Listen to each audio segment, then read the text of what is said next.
ऐसी ही बेहतरीन कहानियाँ सुनने के लिए केपी नॉवल चैनल को लाइक, शेयर और सब्सक्राइब करें। आने वाली कहानियों के बारे में जानने के लिए हमारे टेलीग्राम से जुड़ें। लिंक डिस्क्रिप्शन में है। BTTH, मैंने जुनर से शादी की लेकिन उसने हमारी शादी को पूरा करने से इनकार कर दिया। अध्याय 41, रॉक डेजर्ट सिटी में प्रवेश। जोड़ अंत में इतने प्रतिभाशाली, क्या वे सेंट्रल प्लेन्स से हो सकते हैं? हाई बोडोंग अब अपने पूर्व डू सम्राट की ताकत वापस पा चुका था। शहर के बाहर हवा में मंडरा रहा था। जब उसने गूफी और लिटिल फेरी डॉक्टर को विशाल उड़ने वाले जादुई जानवर एमेथिस्ट विंग लायन किंग पर सवार होकर जाते देखा तो उसके डुक्यूई के पंख फड़फड़ाने लगे। उसका मन भटक गया और उसने खुद से बड़बड़ाया। हाई बोडोंग ने विशाल जानवर को मैजिक बीस्ट माउंटेन रेंज के बाहरी क्षेत्रों के शासक के रूप में पहचाना। एक रैंक 6 जादुई जानवर amethyst wing lion king. Rank 6 जानवर मानवीय दृष्टि से डू सम्राट के बराबर था और amethyst wing lion king rank 6 के मध्य चरण में था, इसलिए हाई बोडोंग को भी उसका सामना करते समय सावधान रहना पड़ा। अब जबकि हाई बोडोंग की ताकत वापस आ गई थी और सील टूट गई थी, एक बार दुर्जय बर्फ सम्राट ने आखिरकार पूरी वापसी की थी। रानी मेडुसा द्वारा सील किए जाने के बाद उसने अपने दिन स्टोन डेजर्ट सिटी में एक छोटी सी दुकान चलाते हुए दयनीय ढंग से छुपकर बिताए थे। शायद इस बार हाई बोडोंग को गूफी का सामना करने का सौभाग्य मिला था, या शायद उसके द्वारा भारी कीमत पर जबरन वसूली करना दुर्भाग्य था। अतीत में घमंडी और विद्रोही बर्फ सम्राट ने गूफी से सीधे लड़ाई की होगी, लेकिन अब इतने सालों तक छिपने के बाद उसका अहंकार फीका पड़ गया था। इसके अलावा हालांकि हाई बोडोंग गूफी की ताकत को पूरी तरह से समझ नहीं पाया था, लेकिन उसने उस दुबले पतले युवक के भीतर छिपी भयानक शक्ति को महसूस किया। अपनी ताकत में अचानक उछाल के बावजूद हाई बोडोंग के मन में गूफी को धोखा देने का कोई विचार नहीं था। उसे एहसास हुआ कि गूफी उससे कहीं अधिक शक्तिशाली थी। गूफी ने एक बार जो आभा छोड़ी थी वह है बोडोंग के सामने आई किसी भी चीज़ से कहीं अधिक शक्तिशाली थी, यहाँ तक कि रानी मेडुसा से भी अधिक। उसके अंतर्ज्ञान ने उसे बताया कि यह रहस्यमय युवक बेहद खतरनाक था।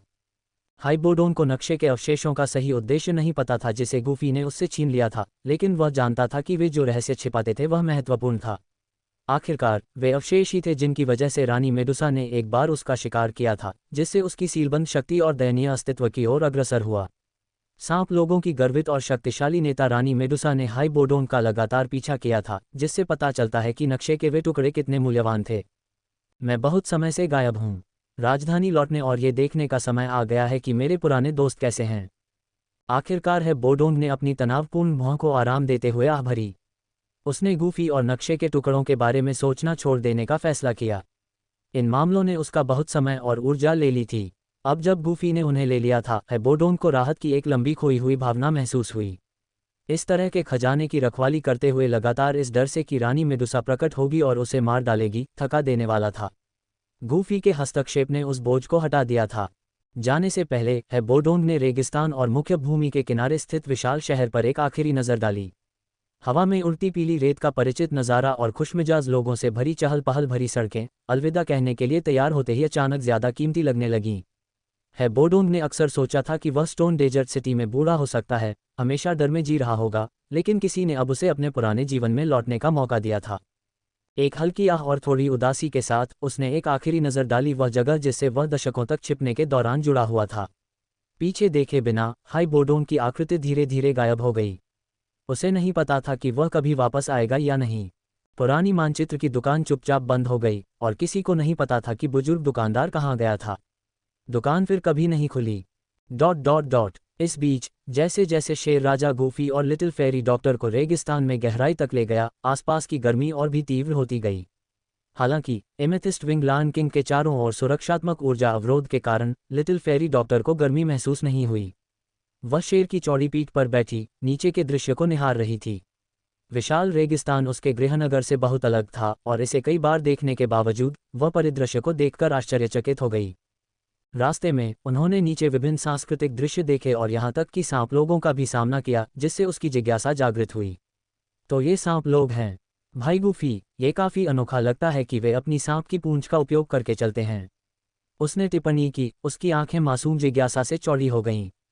गूफी ने बस मुस्कुरा दिया। उसे यह नहीं बताया कि सांप लोगों का इंसानों के लिए कितना भयानक स्वभाव है। एक समय पर उसने जम्हाई ली और फिर से नीचे देखा। नीचे रेगिस्तान में सांप लोगों और इंसानों के बीच लड़ाई देखी। 1 दर्जन या उससे ज्यादा लंबे सांप लोगों ने 7 या 8 इंसानों के समूह को घेर लिया था। सांप लोगों की भव्य कद काठी के कारण इंसान उनकी तुलना में दयनीय रूप से कमजोर लग रहे थे। गूफी ने तब समझाया कि ज़्यादातर सांप लोग इंसानों से गहरी नफरत करते हैं और अक्सर हिंसक होते हैं, कई लोग इंसानों को देखते ही मार देते हैं।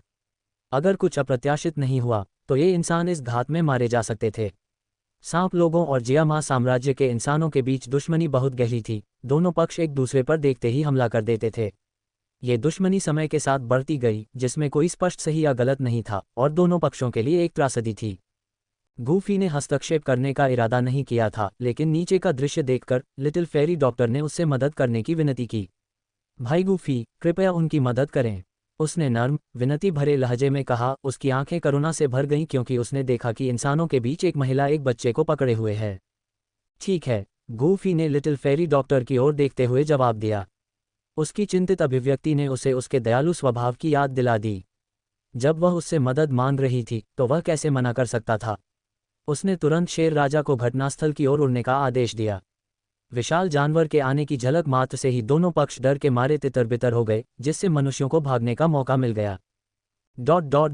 सिर्फ आधे दिन में शेर राजा रॉक डेजर्ट सिटी के बाहरी इलाके में पहुंच गया, जो जियामा साम्राज्य की सीमा के सबसे नज़दीकी शहर था।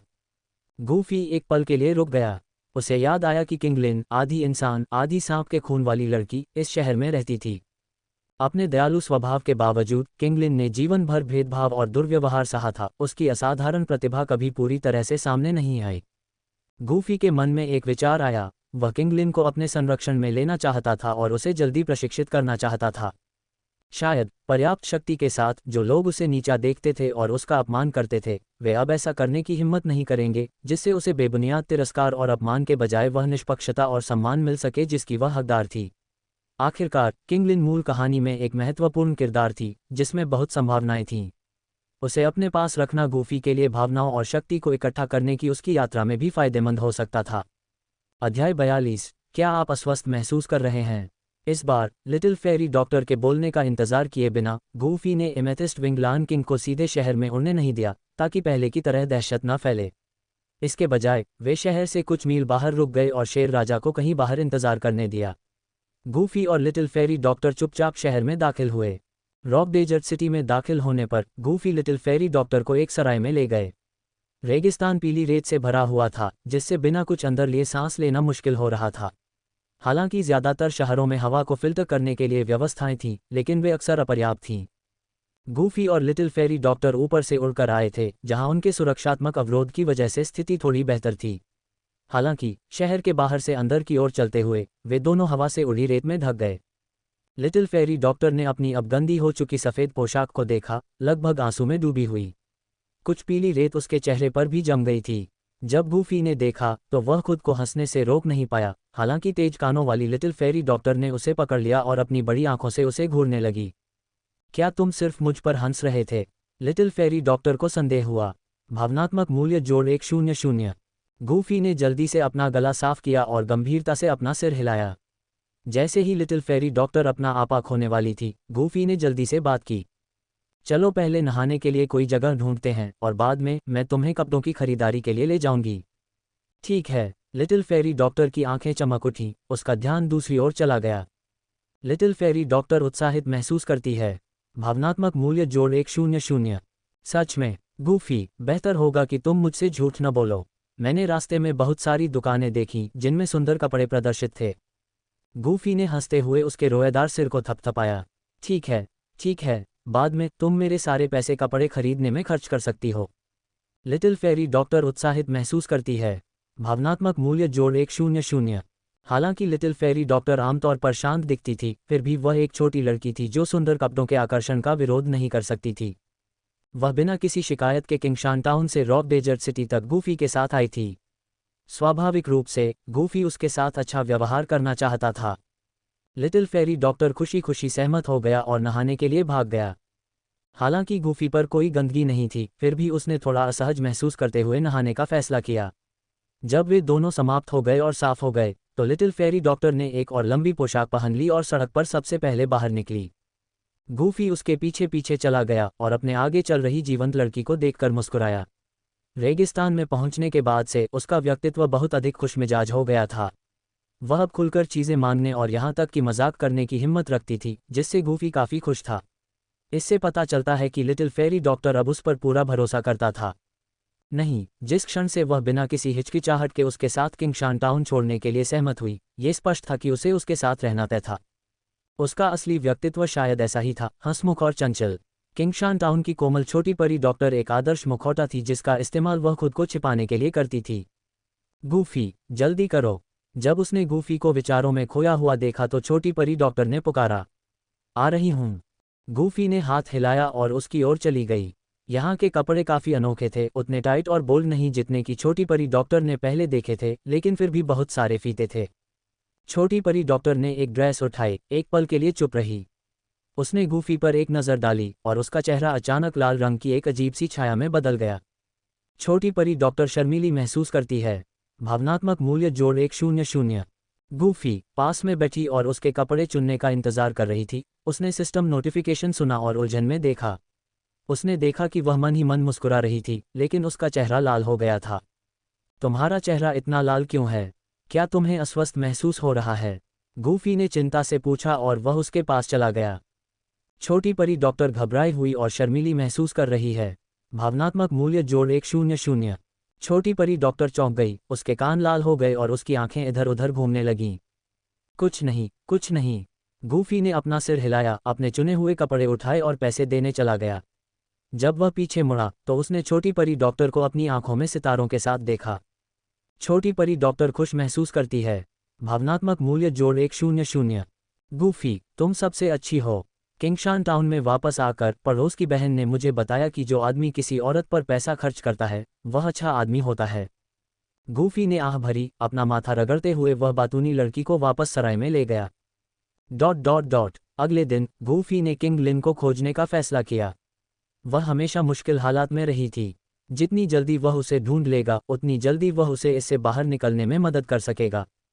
हालांकि गूफी खुद को एक अच्छा इंसान नहीं मानता था, लेकिन मूल कहानी में किंग लिन का जीवन आदर्श से बहुत दूर था। चूंकि वह उसे भावनात्मक मूल्य भी प्रदान कर सकती थी, इसलिए उसने उसे जल्दी से जल्दी खोजने का फैसला किया। छोटी परी डॉक्टर, कल मैंने इस शहर में एक बहुत शक्तिशाली शरीर को महसूस किया और एक शिष्य लेने के बारे में सोचा। छोटी परी डॉक्टर उलझन में है। भावनात्मक मूल्य जोड़ 100। छोटी परी डॉक्टर हैरान दिखी, खुद से सोच रही थी, अगर गूफी एक शिष्य लेती है तो क्या इसका मतलब यह नहीं होगा कि कोई और उसके साथ होगा? हम छोटी परी डॉक्टर, एक बार जब मैं उस व्यक्ति को ढूंढ लूंगा तो मैं तुम्हें साथ ले जाऊंगा, लेकिन अभी के लिए कमरे में ही रहो और कहीं मत जाओ, ठीक है? गूफी ने निर्देश दिया। गूफी मेरे बारे में बहुत चिंतित लग रहा है। उसकी आवाज़ में चिंता सुनकर छोटी परी डॉक्टर दंग रह गई। छोटी परी डॉक्टर को बहुत अच्छा लगा। भावनात्मक मूल्य जोड़ 100। गूफी ने उम्मीद नहीं की थी कि उसके अनौपचारिक शब्दों का उस पर इतना बड़ा प्रभाव पड़ेगा। छोटी परी डॉक्टर ने भी उम्मीद नहीं की थी कि उसका दिल तेजी से धड़कने लगेगा। ठीक नहीं, मैं देखना चाहती हूँ कि गूफी किसे अपना शिष्य बनाना चाहती है, उसने मुस्कुराते हुए कहा। उसके होंठ एक सुंदर मुस्कान में बदल गए। यह मुस्कान आधी रात को खिलने वाले दुर्लभ फूल से भी अधिक सुंदर थी। गूफी ये देखकर क्षण भर के लिए स्तब्ध रह गया। उसने जल्दी से अपना गला साफ किया और विषय बदल दिया। लिटिल फेरी डॉक्टर खुश महसूस करता है। भावनात्मक मूल्य जोड़ 100। गूफी की दुर्लभ घबराहट भरी अभिव्यक्ति को देखकर लिटिल फेरी डॉक्टर की मुस्कान गहरी हो गई। ठीक है, चलो फिर साथ चलते हैं। इसके साथ गूफी ने सिर हिलाया और लिटिल फेरी डॉक्टर को शहर के ऊपर उड़ान भरने के लिए ले गया। वह हवा में सहजता से चला गया जैसे कि यह ठोस जमीन हो, आकाश में स्वतंत्र रूप से उड़ रहा हो। गूफी की ताकत को देखते हुए शहर में लगभग कोई भी उसकी उपस्थिति या आभा को महसूस नहीं कर सकता था। जब तक वे उसे अपनी आंखों से नहीं देखते, वे कभी नहीं जान पाते कि वह वहां है। शहर के एक कोने में एक बड़ी संपत्ति थी, डेजर्ट मेटल मर्सिनरी ग्रुप का मुख्यालय रॉक डेजर्ट सिटी। गूफी को याद आया कि इस समूह के दो युवा नेता जियाओ यान के बड़े भाई जियाओ डिंग और जियाओ ली थे। अध्याय 43, युवा मास्टर, क्या मैं? डेजर्ट मेटल मर्सिनरी कंपनी के प्रशिक्षण मैदान में एक दर्जन भाड़े के सैनिक एक कतार में खड़े थे। उनके सामने दो युवा खड़े थे। एक ने सफ़ेद कपड़े पहने थे और शांत दिख रहा था, जबकि दूसरे के चेहरे पर एक भयंकर भाव था। ये दोनों जियाओ यान के बड़े भाई जियाओ डिंग और जियाओ ली थे, जो भाड़े के सैनिकों को युद्ध की तकनीक सिखा रहे थे। इस बीच डेजर्ट मेटल मर्सिनरी कंपनी के पिछवाड़े में हरे रंग के कपड़े पहने एक दुबली पतली लड़की, जिसके आधे चेहरे पर हरे बालों की एक चोटी थी, भीड़ के बीच अपना सिर नीचे करके चल रही थी। वह बहुत छोटी लग रही थी, शायद 14 साल की भी नहीं। उसकी पन्ना हरी आंखें शांत थीं, फिर भी एक अवर्णनीय आकर्षण था, जैसे कि एक सांप की ठंडी आंखें, जो एक नज़र से दूसरों को आकर्षित करने में सक्षम थीं। लड़की का रूप नाजुक और छोटा था, लेकिन उसने भीड़ में कभी अपना सिर नहीं उठाया। वह जहां भी जाती, हर कोई, चाहे वह भाड़े के सैनिक हो या समूह द्वारा नियुक्त नौकर, उसे तिरस्कार से देखता। वह अपना सिर नीचे करके चल रही थी और गलती से एक लंबे आदमी से टकरा गई।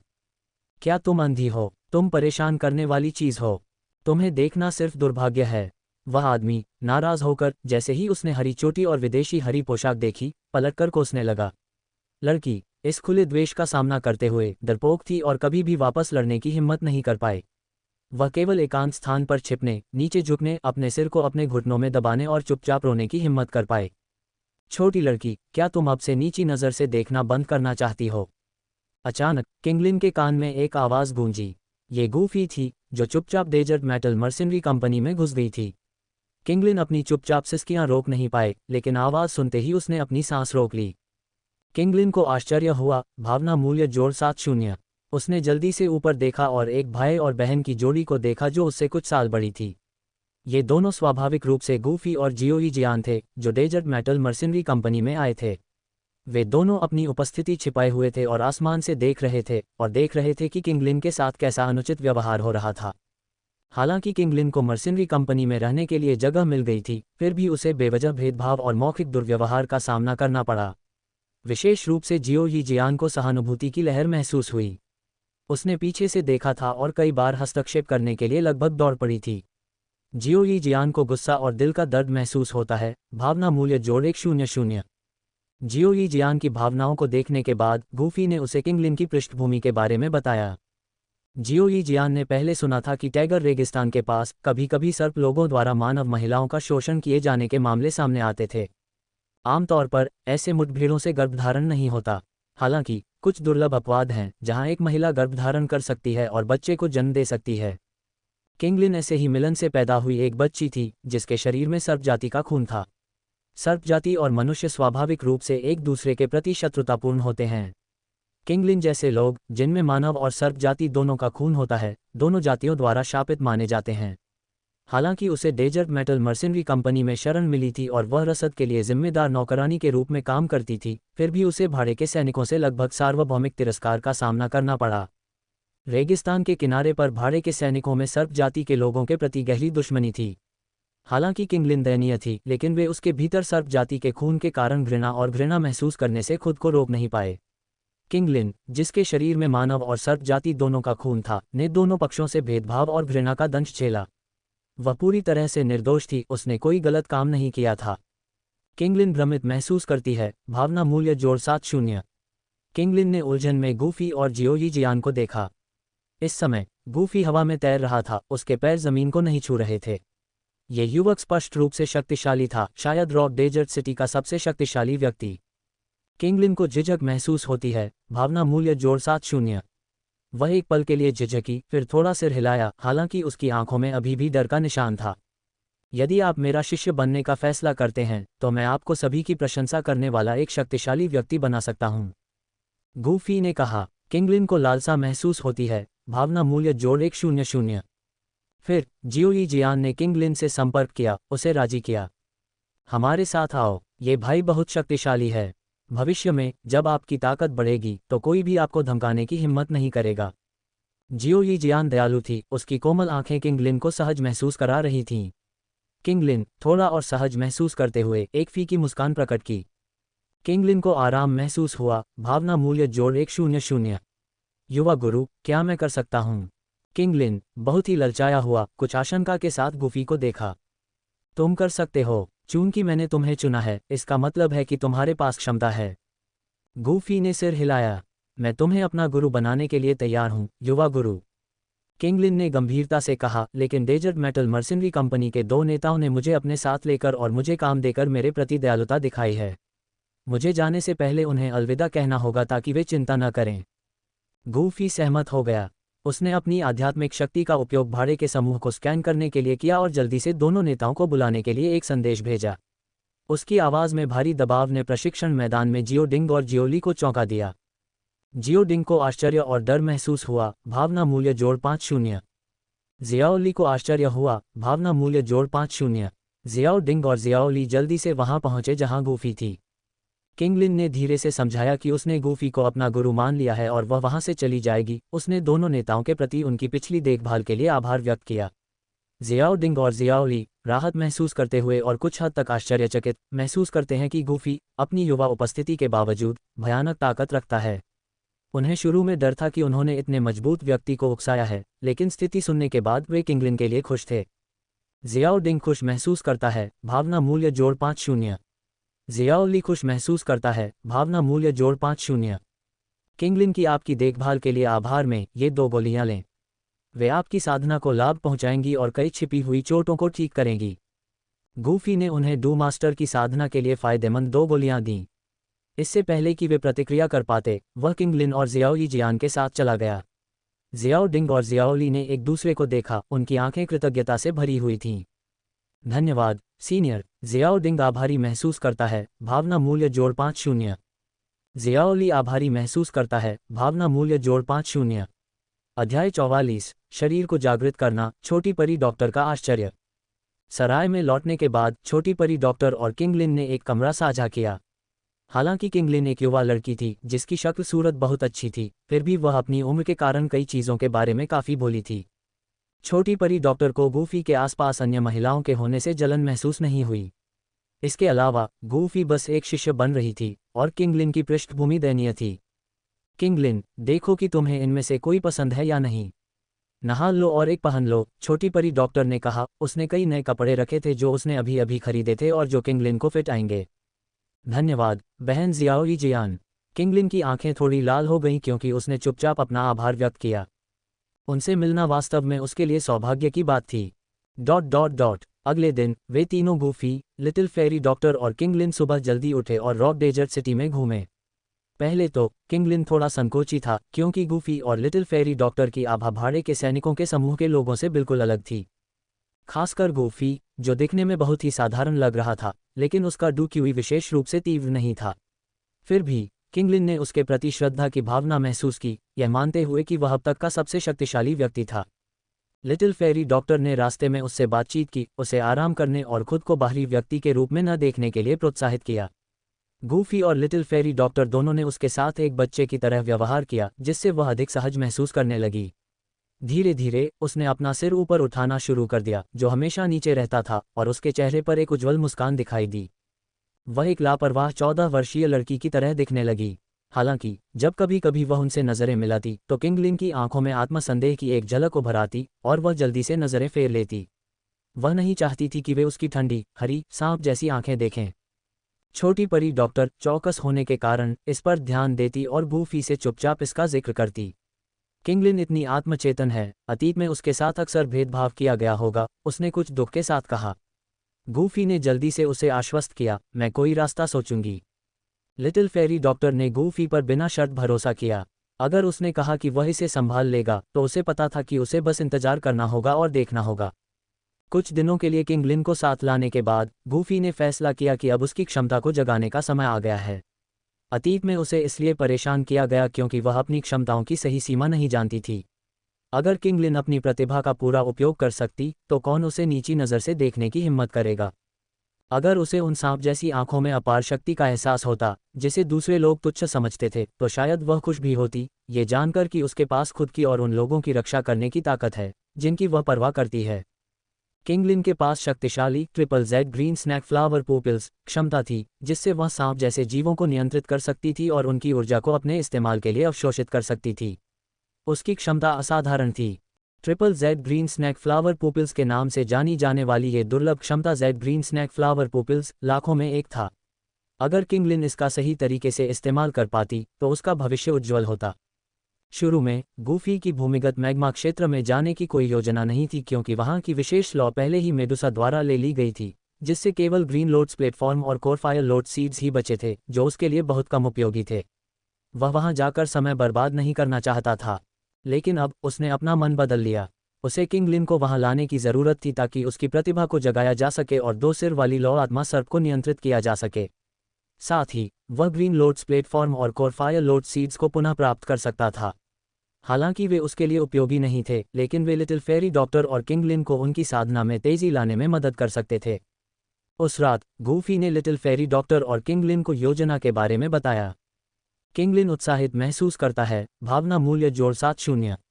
किंगलिन की उत्तेजना लगभग स्पष्ट थी जब उसने सुना कि वे एक यात्रा पर जा रहे थे। वह जल्दी से अपने कमरे में लौट आए, लेकिन वह और लिटिल फेरी डॉक्टर इतनी देर तक बातें करते रहे कि उसे नींद नहीं आई। आखिरकार वह अभी भी एक छोटी लड़की थी और यह उसका पहली बार ऐसी सैर पर जाना हो सकता था। अगली सुबह गूफी लिटिल फेरी डॉक्टर और किंगलिन को बाहर ले गया। मूल कहानी के अपने ज्ञान के साथ वह मैग्मा क्षेत्र के अनुमानित स्थान को जानता था। जैसे जैसे वे करीब आते गए, उसकी शक्तिशाली आत्मा वहां की अनोखी ऊर्जा को महसूस कर सकती थी। तो ये वह जगह है। किंगलिन को संकोच महसूस होता है, भावना मूल्य जोड़ 70। रेगिस्तान में पहुंचने पर किंगलिन हिचकिचाती हुई दिखी। उसने अपनी सांस के नीचे कुछ बुदबुदाया, लेकिन गूफी ने इसे स्पष्ट रूप से सुना और जवाब नहीं दिया। इसके बजाय ये लिटिल फेरी डॉक्टर थी जिसने उसे उत्सुकता से देखा। क्या हुआ, किंगलिन? लिटिल फेरी डॉक्टर की चिंतित निगाहों को देखकर किंगलिन ने बोलने का फैसला करने से पहले संकोच किया। वह गूफी की ओर मुड़ी, ये जानते हुए कि वह उनमें से सबसे शक्तिशाली था और उसकी चिंताओं को समझेगा। भाई गूफी, आधे साल पहले मैंने इस जगह के बारे में कुछ असामान्य महसूस किया। एक बहुत मजबूत उपस्थिति यहाँ से गुजरी। वह उपस्थिति कुछ हद तक मेरे वंश के समान महसूस हुई। जब उसने अपनी वंशावली का जिक्र किया तो किंगलिन की आवाज़ लड़खड़ा गई और उसने जल्दी से उसे अनदेखा कर दिया। और उस उपस्थिति के सामने सैंड मर्सिनरी कंपनी का नेता भी कहीं कमज़ोर लगेगा, किंगलिन ने कहा। लिटिल फेरी डॉक्टर उत्सुक हो गई और किंगलिन को घूरने लगी, जिससे वह थोड़ी शर्मीली हो गई। उसने उम्मीद नहीं की थी कि किंगलिन दर्जनों मील दूर से एक शक्तिशाली प्राणी को महसूस कर सकती है। याद करते हुए कि कैसे गूफी ने कहा था कि किंगलिन असाधारण रूप से प्रतिभाशाली है और उसे एक शिष्य के रूप में लेना चाहती है, लिटिल फेरी डॉक्टर को समझ में आने लगा। किंगलिन, तुम सही हो। एक शक्तिशाली प्राणी वास्तव में यहाँ से आया था, गूफी ने किंगलिन की बात सुनने के बाद पुष्टि की। फिर उसने अपनी डूक्यूई का इस्तेमाल किया, जल्दी से हवा में उड़ गया। ऊपर मंडराते हुए उसने रेगिस्तान में एक जगह की ओर अपना हाथ बढ़ाया। एक पल के लिए हवा रुक गई और रेत एक तरफ खिंच गई, तेजी से बाहर की ओर फैल गई।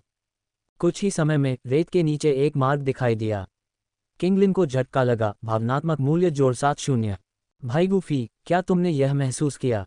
तुम अद्भुत हो, किंगलिन ने कहा। गूफी ने कितनी आसानी से एक छिपे हुए मार्ग को उजागर किया, ये देखकर आश्चर्यचकित थी। हालांकि वह जानती थी कि वह शक्तिशाली है, फिर भी उसकी गति ने उसे आश्चर्यचकित कर दिया। गूफी ने शांति से मुस्कुराते हुए जमीन पर उतरा। फिर उसने लिटिल फेरी डॉक्टर और किंगलिन को रहस्यमय मार्ग में ले जाकर उन्हें उसके सबसे गहरे हिस्से में ले गया। इस भूमिगत क्षेत्र में अग्नि ऊर्जा अविश्वसनीय रूप से घनी थी और तापमान बहुत अधिक था। उनके चारों ओर की हवा गर्मी से विकृत लग रही थी और ऊर्जा की चिलचिलाती लहरें छोटे से स्थान को भर रही थीं। हालांकि गूफी की डूक्यूई ने उनकी रक्षा की, लिटिल फेरी डॉक्टर और किंगलिन को कोई नुकसान नहीं हुआ। पहली बार ऐसी डूक्यूई ढाल का अनुभव करने वाली किंगलिन ने काफ़ी देर तक जिज्ञासा से इधर उधर देखा। वे मार्ग के अंत तक पहुंचने से पहले कुछ देर तक चले। मार्ग के अंत में एक भूमिगत मैग्मा झील थी। विशाल गुफा में उग्र लाल मैग्मा धीरे धीरे बहता था। कभी कभी मैग्मा में बड़े बुलबुले बनते थे जो एक हल्की आवाज़ के साथ फट जाते थे, जिससे झुलसता हुआ मैग्मा एक उग्र लाल आतिशबाजी की तरह हवा में उछलता था। अध्याय 45 सर्प युवती यूमेई। गूहे ने अपनी उपस्थिति का खुलासा किया। लिटिल फेरी डॉक्टर और किंगलिन दोनों ही चकित थे, उनके सामने शानदार ज्वलंत दृश्य देखकर मोहित हो गए, जिससे वे रुक गए। मैं तुम्हें कुछ बड़ा दिखाता हूँ। गूफी मुस्कुराया, फिर सीधे मैग्मा में गोता लगाया। कुछ ही देर में वह उभरा, मैग्मा के भीतर से 2 सिर वाले ज्वाला आत्मा सर्प को बाहर निकाला। फिर उसने किंगलिन को उत्तेजित किया, जिससे उसके ZZZ green snake flower pupils काया के प्रभाव सक्रिय हो गए। ओह माय गॉड, किंगलिन, तुम वास्तव में एक चौथे दर्जे के जादुई जानवर को वश में कर सकती हो। किंगलिन को 2 सिर वाले ज्वाला आत्मा सर्प को सफलतापूर्वक वश में करते हुए देखकर लिटिल फेरी डॉक्टर को उसके लिए वास्तव में खुशी महसूस हुई। इसके बाद गूफी ने उन्हें ZZZ green snake flower pupils की शारीरिक संरचना के बारे में संक्षेप में बताया। ये भयानक दिखने वाला, चालाक और धोखेबाज 2 सिर वाला ज्वाला आत्मा सर्प किंगलिन द्वारा वश में किए जाने के बाद बिना हिले डुले चुपचाप खड़ा रहा, जिससे किंगलिन को लगा कि वह कुछ हद तक आज्ञाकारी है। उसके चेहरे पर एक हल्की मुस्कान दिखाई दी। उस सरल मुस्कान में अपनी खुद की वंशावली और सांप जैसी आंखों के प्रति स्वीकृति की भावना थी, साथ ही लिटिल फेरी डॉक्टर और गूफी के प्रति कृतज्ञता भी थी। किंगलिन आभारी महसूस करता है, भावना मूल्य जोड़ 70। गूफी ने उसे सावधानी से देखा, ये देखते हुए कि वह कैसे अपने सभी बोझों को छोड़ चुकी थी। उसका चेहरा एक सुकून भरी मुस्कान से भरा था, जिससे उसे भी काफी खुशी हुई। फिर किंगलिन ने 2 सिर वाले ज्वाला आत्मा सर्प को रास्ता दिखाने का आदेश दिया। गूफी आसानी से उस स्थान पर पहुंच गई जहां ग्रीन लोर्ड्स कोर फ्लेम का जन्म हुआ था। उसने बिना किसी प्रयास के ग्रीन लोर्ड्स प्लेटफॉर्म और कोर फायर लोर्ड सीड्स को पुनः प्राप्त किया और उन सभी को अपने स्टोरेज रिंग में संग्रहित किया। भाई गूफी, क्या आपको इस बार स्वर्गीय ज्वाला मिली? लिटिल फेरी डॉक्टर ने उम्मीद से पूछा, क्योंकि उसने गूफी को वापस आते देखा। नहीं, मुझे नहीं मिली। गूफी ने अपना सिर हिलाया और एक रंगीन तराजू निकाला और कहा, यह तराजू रानी मेडुसा द्वारा पीछे छोड़ दिया गया था। ऐसा लगता है कि यहाँ स्वर्गीय ज्वाला पहले से ही उसके द्वारा ली गई थी। लगता है हमें सांप लोगों की जनजाति में जाना पड़ेगा। ओह, यह थोड़ा निराशाजनक है। छोटी परी डॉक्टर को थोड़ा अफसोस हुआ, ये जानते हुए कि गूफी विशेष रूप से स्वर्गीय ज्वाला की खोज करने के लिए यहाँ आई थी। किंगलिन ने यह भी समझा कि शायद आधे साल पहले उसने जिस शक्तिशाली उपस्थिति को महसूस किया था, वह वास्तव में रानी मेडुसा थी। इसके बाद वे तीनों रॉक डेजर्ट सिटी में सराय में लौट आए। ताज़ा होने के बाद गूफी ने लिटिल फेरी डॉक्टर और किंगलिन द्वारा साझा किए गए कमरे का दरवाज़ा खटखटाया। एक गंभीर अभिव्यक्ति के साथ गूफी ने किंगलिन को थोड़ा घबराया। किंगलिन, चूंकि आपके पास इतनी शक्तिशाली काया है, इसलिए आप साधना के लिए एक बेहतरीन उम्मीदवार हैं। अब से मैं तुम्हें साधना करना सिखाऊंगी, गूफी ने गंभीरता से कहा। हाँ, किंगलिन ने गंभीरता से सिर हिलाया, उसका दिल कृतज्ञता और खुशी से भरा हुआ था। अब उसके पास भाई गूफी और बहन लिटिल फेरी डॉक्टर की रक्षा करने की ताकत होगी। गूफी द्वारा किंगलिन को पढ़ाना समाप्त करने के बाद लिटिल फेरी डॉक्टर ने आखिरकार बात की और कुछ ऐसा साझा किया जिसके बारे में वह लंबे समय से सोच रही थी। किंगलिन, वास्तव में मेरे पास एक विशेष काया भी है जिससे अधिकांश लोग डरते और घृणा करते हैं। इसे शोकपूर्ण विष शरीर कहा जाता है। उसने विस्तार से बताया कि शोकपूर्ण विष शरीर उसके आसपास के लोगों के लिए क्या खतरा पैदा करता है और इसके भयानक छिपे हुए खतरे क्या हैं। छोटी परी डॉक्टर को यकीन नहीं था कि वह किंगलिन को दिलासा दे रही थी या बस उन गहरे डर को व्यक्त कर रही थी जिसे उसने इतने लंबे समय तक छिपा कर रखा था। वह डरी हुई थी कि एक दिन उसके आसपास के सभी लोग उससे नफरत करने लगेंगे और अंततः वह अपने ही शोकपूर्ण विष शरीर द्वारा मार दी जाएगी। लेकिन किंगलिन को देखकर छोटी परी डॉक्टर को राहत का एहसास हुआ। किंगलिन को आखिरकार लिटिल फेरी डॉक्टर के भयानक जहर शरीर के बारे में पता चला। कोई आश्चर्य नहीं कि लिटिल फेरी डॉक्टर हमेशा उसके साथ शारीरिक संपर्क से बचती थी। कभी कभी जब लिटिल फेरी डॉक्टर उसके स्पर्श को आसानी से टालती थी तो किंगलिन को दुख होता था। वह सोचती थी कि कहीं लिटिल फेरी डॉक्टर उसे नापसंद तो नहीं करने लगी है। भयानक जहर शरीर के खतरों के बारे में जानकर किंगलिन को उसकी चिंता होने लगी। इस समय गूफी अचानक बोल पड़ी, चिंता मत करो, मेरे पास लिटिल फेरी डॉक्टर की समस्या को हल करने का एक तरीका है। हालांकि इसके लिए बहुत सारी सामग्रियों की आवश्यकता होगी। एक बार जब हम स्वर्गीय ज्वाला को पा लेंगे तो मैं उन सामग्रियों की खोज करूंगी और इसे जल्द से जल्द हल करने की कोशिश करूंगी। सच में? गूफी के शब्दों को सुनकर लिटिल फेरी डॉक्टर की आंखों में उदासी गायब हो गई, उसकी जगह आश्चर्य ने ले ली। उसकी चमकदार मुस्कान के पीछे छिपा डर कुछ ऐसा था जिसे गूफी ने स्पष्ट रूप से देखा। लेकिन उसने कुछ नहीं कहा, लिटिल फेरी डॉक्टर के खुद बोलने का इंतजार किया। केवल इसी तरह से वह अपने भीतर के संघर्ष को पूरी तरह से हल कर सकती थी। लिटिल फेरी डॉक्टर को उम्मीद है, भावना मूल्य जोड़ 100। गूफी के शब्दों को सुनने के बाद लिटिल फेरी डॉक्टर की आंखें चमक उठीं, अनजाने में उसके होठों पर मुस्कान आ गई, उसकी बैंगनी आंखें लगभग चमक उठीं। किंगलिन भी उसके लिए वास्तव में खुश थी। ... इसके बाद उन तीनों ने रॉक डेजर्ट सिटी में 2 दिन तैयारी में बिताए, बैकअप के लिए बहुत सारी आपूर्ति खरीदी। लिटिल फेरी डॉक्टर और किंगलिन ने भी खुशी खुशी सभी स्टॉल और दुकानों की खोज की। आखिरकार गूफी ने सांप लोगों की जनजाति के कब्जे वाले रेगिस्तानी क्षेत्र की ओर प्रस्थान करने का फैसला किया। इस बार रॉक डेजर्ट सिटी छोड़ने के बाद गूफी ने नीलम पंख वाले शेर राजा को बुलाया। जब गूफी और लिटिल फेरी डॉक्टर ने अपनी यात्रा रोक दी तो किंगलिन हैरान दिखी। लिटिल फेरी डॉक्टर कभी कभी आसमान की ओर देखती, मानो किसी चीज का इंतजार कर रही हो। भाई गूफी, बहन लिटिल फेरी डॉक्टर, हम क्यों नहीं चल रहे हैं? लिटिल फेरी डॉक्टर रहस्यमय ढंग से मुस्कुराए। आप जल्द ही देख लेंगे। फिर दूरी में एक विशाल उड़ने वाला जादुई जानवर आकाश में उनकी ओर तेजी से बढ़ा, जिससे किंगलिन स्तब्ध रह गया। वह विशालकाय प्राणी धीरे धीरे नीचे उतरने से पहले कुछ बार उनके ऊपर चक्कर लगाता रहा, अंततः जमीन पर मजबूती से उतरा। किंगलिन चौंक गया, भावना मूल्य जोड़ 70। किंगलिन, ये भाई गूफी का उड़ने वाला जादुई जानवर है।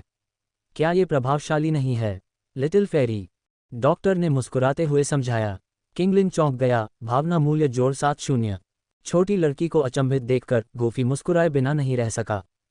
उसने उन्हें एमेथिस्ट विंगलान किंग की पीठ पर चढ़ने में मदद की और किंगलिन आखिरकार अपनी अचंभित स्थिति से बाहर आए और उत्साह से चारों ओर देखने लगी। जैसे ही नीलम पंख वाले शेर राजा ने आसमान में उड़ान भरी, किंगलिन शेर पर अपनी पहली सवारी पर लिटिल फेरी डॉक्टर की तरह पूरे रास्ते रोमांचित थी। नक्शे का अनुसरण करते हुए गूफी और उसका समूह पूरे दिन उड़ता रहा। आखिरकार स्नैक पीपल जनजाति के क्षेत्र में पहुंच गया। चूंकि उनके साथ 2 महिलाएं थीं और उन्होंने लंबी दूरी तय की थी, इसलिए गूफी को एक नखलिस्तान मिला जहां वे रुक सकते थे, जहां वे झील में स्नान कर सकते थे। ये स्थान हमारे मेई स्नैक जनजाति का क्षेत्र है, कृपया तुरंत चले जाएं। नीलम पंख वाले शेर राजा की विशाल आकृति ने स्वाभाविक रूप से क्षेत्र में प्रवेश करते ही मेई स्नैक जनजाति का ध्यान आकर्षित किया। हालांकि छठे दर्जे के जादुई जानवर का सामना करते हुए जनजाति का शुरुआती लहजा विशेष रूप से कठोर नहीं था, बल्कि विनम्र था। यदि आप मरना नहीं चाहते हैं तो भाग जाएं। शेर राजा ने एक भयंकर दहाड़ लगाए। अपने पंखों के फड़फड़ाहट से मेई सांप जनजाति के कई सदस्य उड़ गए। शेर राजा की जबरदस्त ताकत के सामने सांपों में से किसी ने भी फिर से उसके पास जाने की हिम्मत नहीं की। इस बीच रेगिस्तान के दूसरे हिस्से में लगभग 100 मील दूर एक और लड़ाई हो रही थी। एक तरफ मेई सांप जनजाति का नेता यूमेई था, दूसरी तरफ गूहे और उसका समूह था जो स्वर्गीय ज्वाला की तलाश में रेगिस्तान में आया था। अध्याय 46। यूमेई की आशंका। मुझे उम्मीद नहीं थी कि रेगिस्तान में प्रवेश करने के तुरंत बाद मुझे डूकिंग स्तर के विशेषज्ञ का सामना करना पड़ेगा। आप सांप लोगों की जनजाति के नेताओं में से एक होंगे, है न? गूहे ने मुस्कुराते हुए अपनी पीठ पर डूक्यूई के पंखों को हल्के से फड़फड़ाया, एक कदम आगे बढ़ाया। उसने दूर से एक आकर्षक सांप महिला को मुस्कुराते हुए देखा। सांप महिला आकर्षक थी, एक कामुक आकृति के साथ जो आसानी से ध्यान आकर्षित करती थी। उसकी सुंदर हीरे के आकार की आंखें मोहक आकर्षण के संकेत के साथ चमकती थीं। आप कौन हैं? आप आधी रात को हमारे जनजाति की गहराई में क्यों आए हैं? क्या आपको नहीं पता कि यह क्षेत्र मनुष्यों के लिए वर्जित है? यूमेई की आकर्षक मुस्कान गायब हो गई, उसकी जगह एक ठंडी, सख्त अभिव्यक्ति ने ले ली। स्पष्ट रूप से वह इस अचानक और भयानक समूह के सामने छोटी मोटी बातें करने का इरादा नहीं रखती थी। हम रानी को देखना चाहते हैं, गूहे ने सीधे कहा। महारानी को देखा। यूमेई की खूबसूरत आंखें एक खतरनाक चाप में सिकुड़ गईं जब उसने व्यंग्य किया, हमारा सांप जनजाति वर्षों से मनुष्यों के साथ विवाद में है। चर्चा करने के लिए क्या है? यदि आप समझदार हैं तो आप तुरंत चले जाएंगे, अन्यथा जब हमारे सांप जनजाति के 8 नेता इकट्ठा होंगे तो जियामा साम्राज्य में मजबूत सेनानियों की संख्या काफी कम हो जाएगी, यूमेई ने धमकी दी। ऐसा लगता है कि बात करने के लिए कुछ भी नहीं है, गूहे ने कहा, स्पष्ट रूप से उसकी धमकी से भयभीत नहीं था। जैसे ही उसने बोलना समाप्त किया, उसके बगल में 2 राजा यूमेई को घेरने लगे। प्रतिकूल स्थिति को समझते हुए यूमेई ने पीछे हटने का फैसला किया। नखलिस्तान में वापस मेई सांप जनजाति के सांप लोग शेर राजा की उपस्थिति से भयभीत होकर नखलिस्तान के पास जाने की हिम्मत नहीं कर पाए, इसके बजाय संदेश भेज रहे थे। छठी श्रेणी का जादुई जानवर, यहाँ तक कि उनका सबसे मजबूत नेता यूमेई भी इसे रोकने में असमर्थ होगा। इसके अलावा यूमेई पहले ही जा चुकी थी। शेष सांप लोग केवल शेर राजा और गूफी के समूह पर सतर्क नजर रख सकते थे, उनकी आंखें सावधानी से भरी हुई थीं। ये सांप लोग, जो आमतौर पर देखते ही इंसानों का वध कर देते थे, अब हमला करने की हिम्मत नहीं कर रहे थे। लिटिल फेरी डॉक्टर और किंगलिन के नहाने और साफ कपड़े पहनने के बाद गूफी ने आगे बढ़ने का फैसला किया। लिटिल फेरी डॉक्टर कोमल दिख रही थी, जबकि किंगलिन अपनी ठंडी हरी आंखों के साथ नाजुक और आकर्षक लग रही थी। रेगिस्तान के कम रूढ़िवादी कपड़े पहने दोनों महिलाएं अपनी सुंदरता में अद्भुत थीं। रेगिस्तान में भीषण गर्मी थी।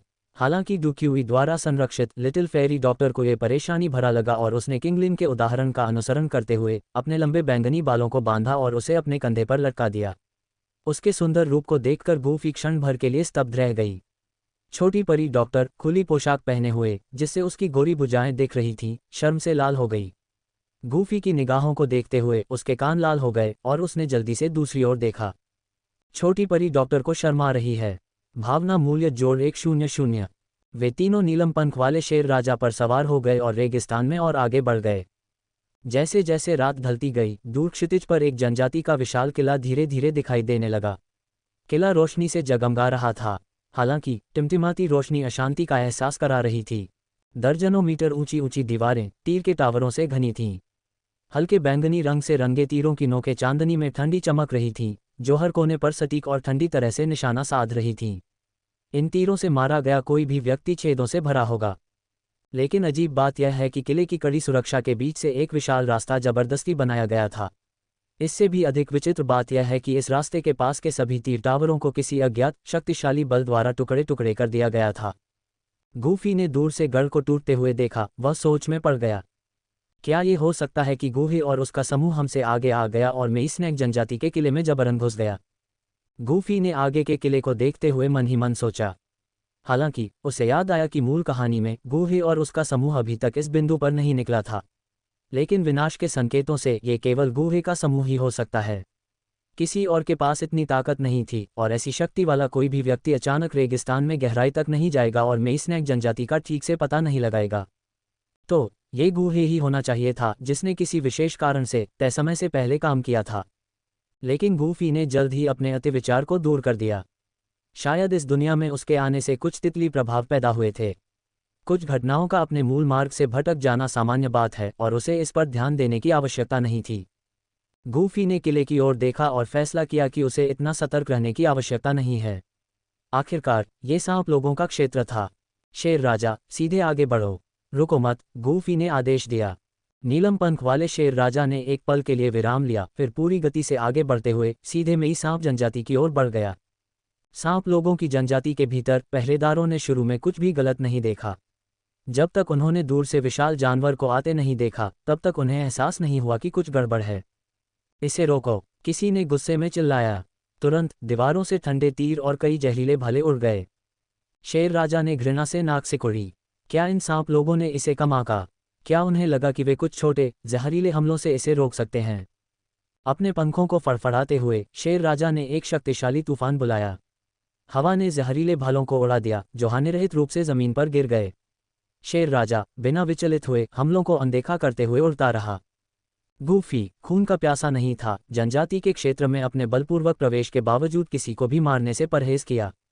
उसने केवल शेर राजा को बिना किसी नुकसान के किले के ऊपर से उड़ाया।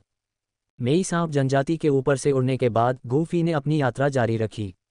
रास्ते में उन्हें सांप लोगों के कई समूहों का सामना करना पड़ा जिन्होंने उनका रास्ता रोकने की कोशिश की, लेकिन उनमें से किसी ने भी कोई वास्तविक खतरा नहीं पैदा किया। नीलम पंख वाले शेर राजा ने आसमान में ऊंची उड़ान भरी, जो ज्यादातर जमीनी हमलों की पहुंच से बाहर था। एक दिन बाद मेडुसा के पवित्र शहर में एक विशाल और आलीशान हॉल के अंदर यूमेई थकी हुई सी कुर्सी पर झुकी हुई थी। उसकी आलसी निगाहें कभी कभी ऊंचे मंच पर खाली बैंगनी क्रिस्टल सिंहासन पर घूम जाती थीं। वह झल्लाहट में अपना सिर हिलाने से खुद को नहीं रोक पाए। अपने चिकने माथे को एक पतले हाथ से रगड़ते हुए महिला के नाजुक चेहरे पर अचानक एक खुशी का भाव दिखाई दिया जब उसने हॉल में बिजली की तरह चमकती हुई काली छाया को देखा। तुम आखिरकार यहाँ आ ही गई। महिला राहत की सांस लेने से खुद को नहीं रोक पाई जब उसने देखा कि काली आकृति हॉल में प्रवेश कर रही है। यूमेई, क्या हुआ? तुमने 3 आपातकालीन आदेश क्यों जारी किए? क्या ये इंसान वाकई इतने ताकतवर हैं? हॉल में प्रवेश करने वाली आकृति स्पष्ट रूप से एक नर सांप थी, जो एक हल्की भयंकर आभा बिखेर रही थी। जनजाति में बराबर की हैसियत वाले नर सांप व्यक्ति की ओर देखते हुए यूमेई ने धीरे से आह भरी और आलस से जवाब दिया, बहुत ताकतवर। मैं कल रात उनसे टकरा गई और भागना पड़ा। और यह सिर्फ इस समूह की बात नहीं है। ओह, क्या आप उनकी सही ताकत जानते हैं? ये सुनकर नरसांप व्यक्ति की आंखें सिकुड़ गईं और वह हॉल में चला गया और चौड़ी मेज के सामने बैठ गया। उसकी आवाज़ में एक ऐसी ठंडक थी जिसे छिपाना मुश्किल था। 1 डू सम्राट, 3 डू राजा और 4 डू आत्माएं, यूमेई ने अपने लाल होठों को सिकुड़ते हुए जवाब दिया। जब वह फिर से बोली तो उसका आसन सीधा हो गया और उसके चेहरे पर आलसी भाव गंभीर हो गया। सबसे महत्वपूर्ण बात दूसरा समूह है। अध्याय 47, रानी का विकास। एक मनमोहक दृश्य। यूमेई की अभिव्यक्ति पहले से कहीं अधिक गंभीर थी। आदिवासियों ने बताया कि उस समूह में एक 6ठी रैंक का उड़ने वाला जादुई जानवर था। एक 6ठी रैंक का जादुई जानवर। इन लोगों ने अचानक इतने शक्तिशाली प्राणियों को क्यों इकट्ठा कर लिया है? मोबासी, नरसर्प पुरुष, ने गहरी भौहें सिकुड़ी। उसकी अभिव्यक्ति स्पष्ट रूप से अधिक गंभीर थी। क्या आप 6ठी रैंक के जादुई जानवर के साथ आने वाले अन्य लोगों की ताकत जानते हैं? मोबासी ने पूछा। उसकी आंखें गहरी और चिंतित थीं। 2 बहुत कमज़ोर युवा लड़कियां और एक लड़का है। मेरे आदिवासी उसकी ताकत को नहीं देख पाए। उन्होंने कहा कि ऐसा लगता है कि उसके पास बिल्कुल भी डुक्यूई नहीं है। यूमेई ने अपने आदिवासियों से मिली जानकारी को याद किया। उसकी भौहें कसकर सिकुड़ गईं। वह इस रहस्यमय लड़के से बेहद सावधान महसूस कर रही थी जो 6ठी रैंक के जादुई जानवर को वश में कर सकता था। मोबासी ने गहरी आवाज में पूछा, क्या तुमने महारानी को सूचित किया है? उन्होंने क्या कहा? मैंने उन्हें सूचित किया था, लेकिन महारानी बहुत शांत लग रही थीं। उन्होंने मुझे केवल सूचना भेजने और आप सभी को बुलाने के लिए कहा था। यूमेई ने असहाय होकर सिर हिलाया। मोबासी के अविश्वास को देखकर यूमेई अपनी आंखें बंद करने ही वाली थी कि अचानक उसके चेहरे का भाव बदल गया। वह अचानक अपनी कुर्सी से उठ खड़ी हुई। वे यहाँ हैं। जैसे ही यूमेई ने शहर के बाहर कई लोगों की अचानक उपस्थिति को महसूस किया, मोबासी ने भी कुछ महसूस किया। जैसे ही उसने यूमेई के साथ एक नज़र का आदान प्रदान किया, उसके चेहरे का भाव गहरा हो गया और वे दोनों तुरंत हॉल से बाहर निकल गए, जल्दी से आसमान में चढ़ गए। कुछ ही क्षणों बाद वे शहर की दीवार के ऊपर पहुंच गए, जो पहले से ही आपातकालीन लॉकडाउन की स्थिति में थी। उस समय शहर की दीवार के बाहर एक विशाल जादुई जानवर हवा में मंडरा रहा था, जिसके सामने कुछ ही दूरी पर कई आकृतियां तैर रही थीं। नए लोग गूहे और उनका समूह थे, साथ में यूं एकमात्र डू सम्राट विशेषज्ञ जिसे उन्होंने आमंत्रित किया था, काले रंग की पोशाक पहने हुए थे। मनुष्यों, आपने बिना अनुमति के हमारे क्षेत्र में अतिक्रमण क्यों किया? मोबासी ने गुस्से से चिल्लाया। हे, आप मोबासी होंगे, मोस्नैक जनजाति के नेता। गूहे धीरे से मुस्कुराते हुए आगे बढ़े। आप कौन हैं? मोबासी ने व्यंग्य किया। हे, मैं गूहे हूँ, मध्यम आयु वर्ग के व्यक्ति ने हल्की मुस्कान के साथ उत्तर दिया। गूहे, जियामा साम्राज्य के पिलकिंग। ये नाम वाकई बहुत मशहूर है। गूहे नाम सुनकर यूमेई और मोबासी दोनों को थोड़ा आश्चर्य हुआ। हालांकि सर्प लोग शायद ही कभी मानव विशेषज्ञों को स्वीकार करते थे, लेकिन उन्हें गूहे जैसे मास्टर की म्यागर को उचित सम्मान देना पड़ा, क्योंकि वे जानते थे कि उनके स्तर का कोई व्यक्ति कितना प्रभाव डाल सकता है। प्रिय नेताओं, हम रानी मेडुसा के साथ कुछ महत्वपूर्ण चर्चा करने के लिए आपके कुलीन कबीले में आए हैं। क्या हम आपको महारानी से मिलने के लिए कहने के लिए परेशान कर सकते हैं?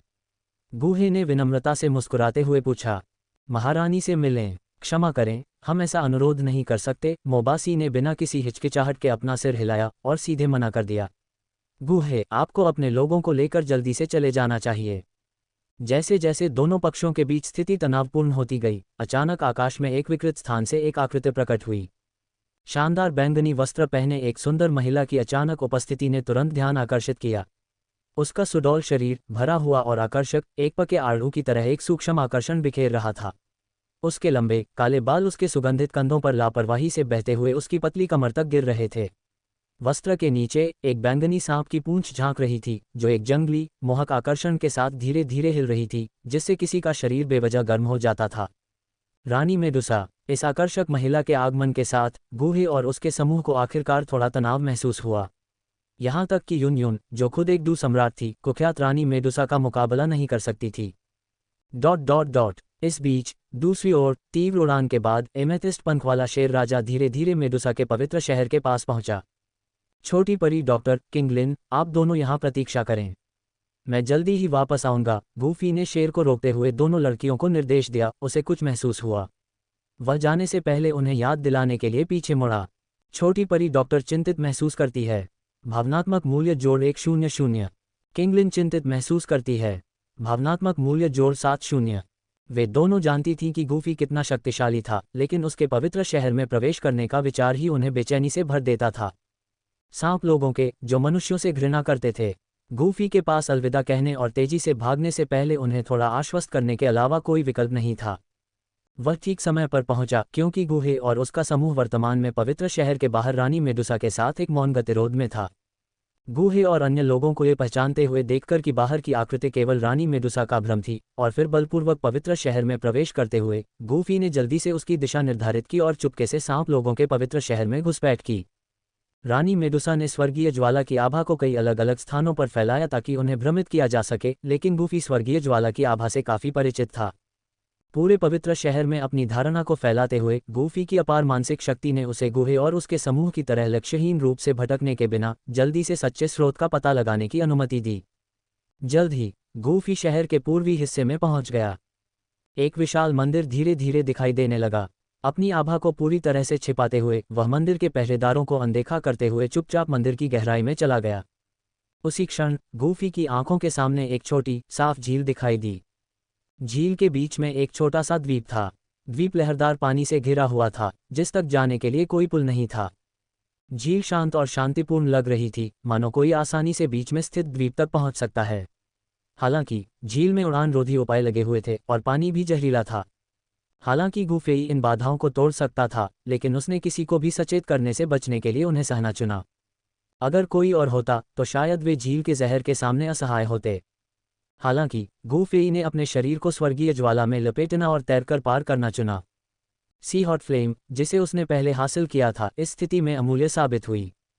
ज्वाला ने एक हल्की नीली रोशनी उत्सर्जित की जो उसके शरीर को ढंक रही थी, जिससे गुफेई ऐसा लग रहा था जैसे वह जल रहा हो, फिर भी पानी से बुझा नहीं है।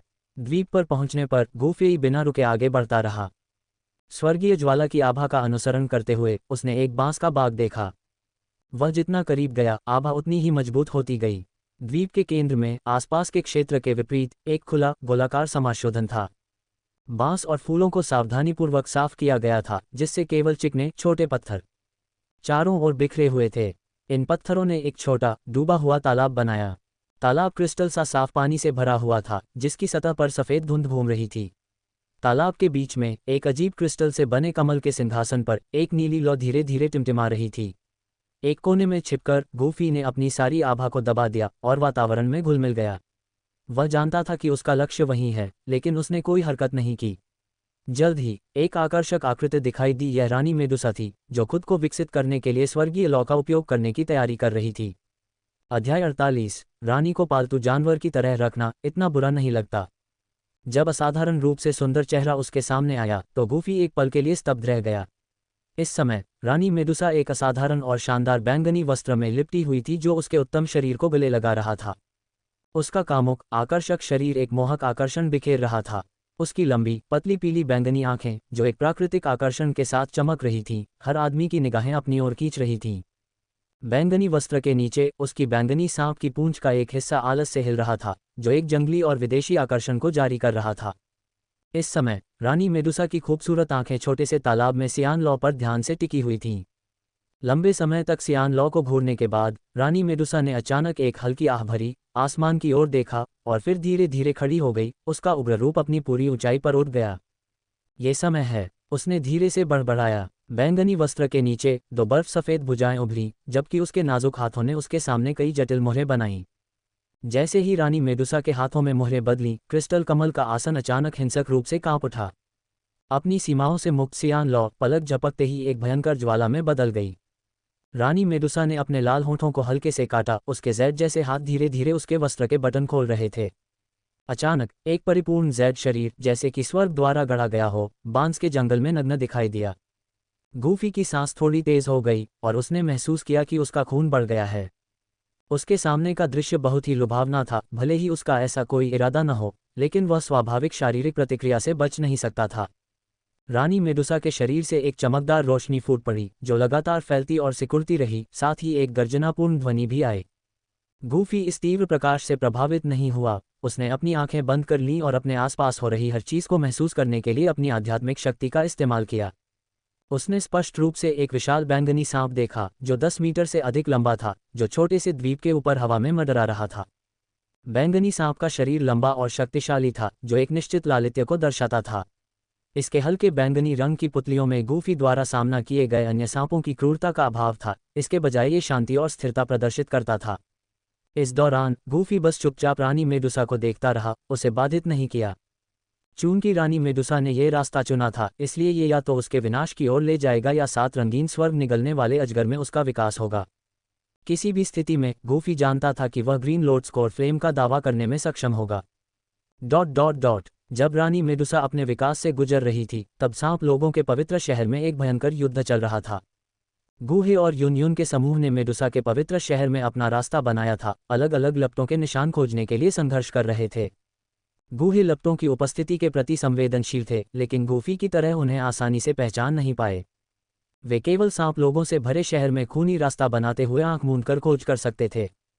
सांप लोग अंतहीन लग रहे थे। जैसे ही वे एक समूह को मारते, दूसरा कोने या छाया से निकल आता। गुहे ने तीव्रता से महसूस किया कि ये सांप लोग शायद समय के लिए रुक रहे थे। वे शायद सांप लोगों के मजबूत लड़ाकों से सुदृढ़ीकरण की प्रतीक्षा कर रहे थे। गुहे को एहसास हुआ कि यह बुरा था और चिल्लाया, अगर हम जल्दी से अलग अलग लपटों को नहीं पा सकते हैं, तो हमें तुरंत पीछे हट जाना चाहिए। लेकिन यून ने पश्चिम की ओर देखा और कहा, बहुत देर हो चुकी है। आभा से लगता है कि 8 महान जनजातियों का एक और नेता शायद आ रहा है। उसकी बातें सुनकर गूहे और अन्य लोगों के हाव भाव थोड़े बदल गए। पश्चिमी आकाश में एक लाल आकृति तेजी से शहर की ओर उड़ रही थी। लगभग 1 मिनट के भीतर लाल युद्ध ऊर्जा में लिपटा एक नर सांप व्यक्ति शहर के ऊपर दिखाई दिया। उसकी नज़र हवा में घूमी और आखिरकार गूहे और उसके समूह पर खतरनाक ढंग से टिक गई। अरे इंसानों, हमारे पवित्र शहर में घुसने की तुम्हारी हिम्मत कैसे हुई? यह आदमी यान सांप जनजाति का नेता है, यानसी। हालांकि उसका स्वभाव उग्र है, लेकिन उसकी ताकत 8 महान जनजाति के नेताओं में सबसे ऊपर है। वह एक कठिन प्रतिद्वंद्वी है। गूहे के समूह में से एक ने अचानक प्रकट हुए सांप व्यक्ति को घूरते हुए आह भरते हुए कहा। ये सुनकर गूहे ने भौहें से कुढ़ी। उसकी नज़र दुश्मन को स्कैन करते हुए उसने कहा, तो अब 3 दूर राजा हो गए। अच्छी तरह से तैयार होने के बावजूद गूहे को इतने सारे मजबूत सांप लोगों का सामना करने का दबाव महसूस हुआ। ... इस बीच बैंगनी विशाल सांप ने ऊर्जा अवरोध स्थापित करना पूरा कर लिया, कुछ बार आकाश का चक्कर लगाया और एक स्पष्ट धीमी चीख निकाली। फिर विशाल सांप बिना किसी हिचकिचाहट के सियान लॉ में डूब गया। अलग अलग लपटों के भीतर से पीड़ा की चीखें गूंज रही थीं। लगभग आधे घंटे के बाद आखिरकार लपटें कम होने लगीं। इस बिंदु पर बैंगनी सांप के एक बार के सुंदर तराजू अब जलकर काले हो गए थे। सांप, जो 10 मीटर से अधिक लंबा था, अब घटकर सिर्फ 2 या 3 मीटर रह गया था। यह अकल्पनीय था कि कितनी हड्डियां और कितना खून जल गया था। गूफी ने विस्मय की भावना महसूस करते हुए ध्यान से देखा। रानी मेडुसा की इच्छाशक्ति असाधारण थी। इतनी पीड़ा का सामना करने के बावजूद उसने इसे सहन किया।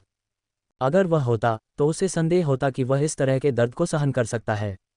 विशालकाय सांप के जले हुए कठोर शरीर ने अपनी काली हो चुकी त्वचा को उतारना शुरू कर दिया, जैसे कि कुछ छूटने वाला हो। अचानक एक सात रंग की छाया बाहर निकली। गूफी ने इसे स्पष्ट रूप से देखा। उसके सामने एक छोटा सा सांप था जो केवल 2 सेंटीमीटर लंबा था। इसका शरीर छोटे छोटे 7 रंगों वाले शल्कों से ढका हुआ था और इसकी हल्की बैंगनी आंखों में एक अजीब मनमोहक आकर्षण था। इसके शरीर से एक ताज़ा अनोखी खुशबू निकल रही थी। हालांकि यह सिर्फ एक सांप था, लेकिन ये शान और कुलीनता की हवा दे रहा था। हालांकि यह छोटा सा सांप खास तौर पर भयंकर नहीं लग रहा था, लेकिन ये लगभग अत्यधिक सुंदर था।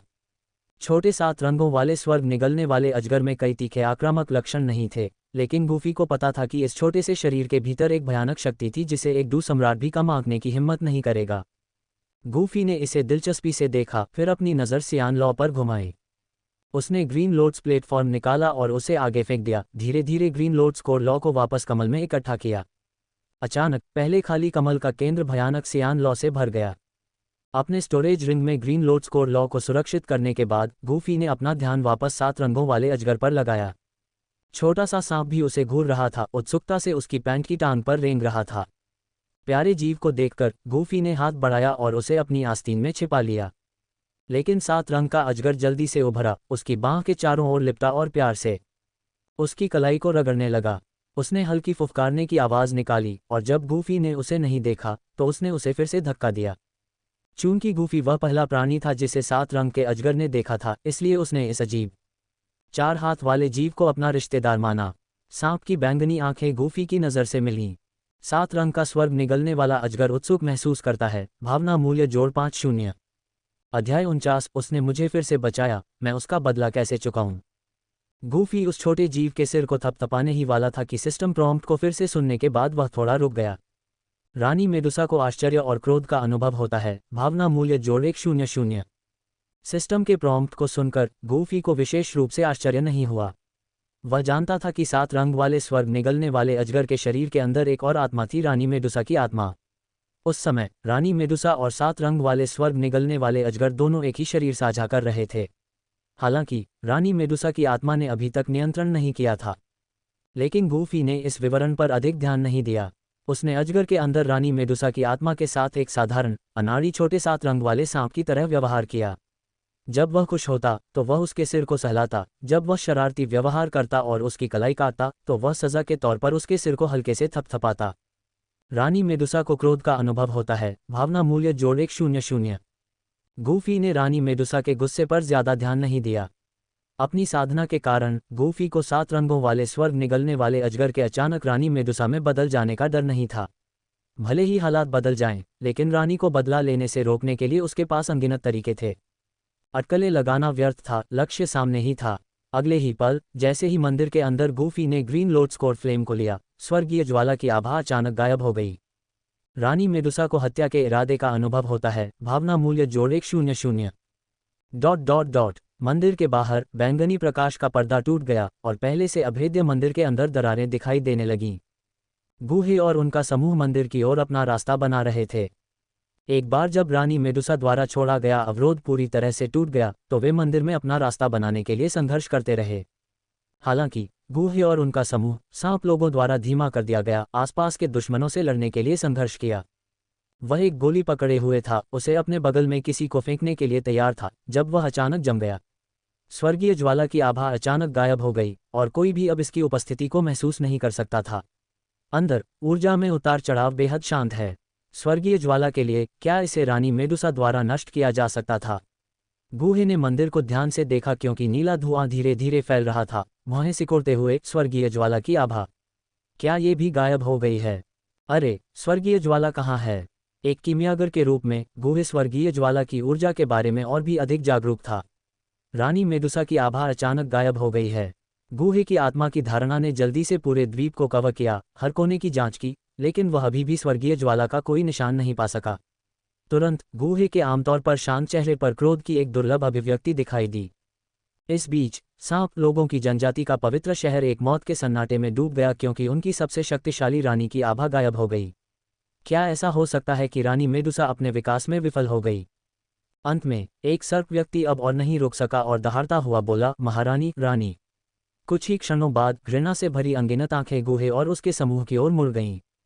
ये देखकर कि चीजें बदतर होती जा रही थीं, गुहे के समूह ने जाने की कोशिश की लेकिन उन्हें रोक दिया गया।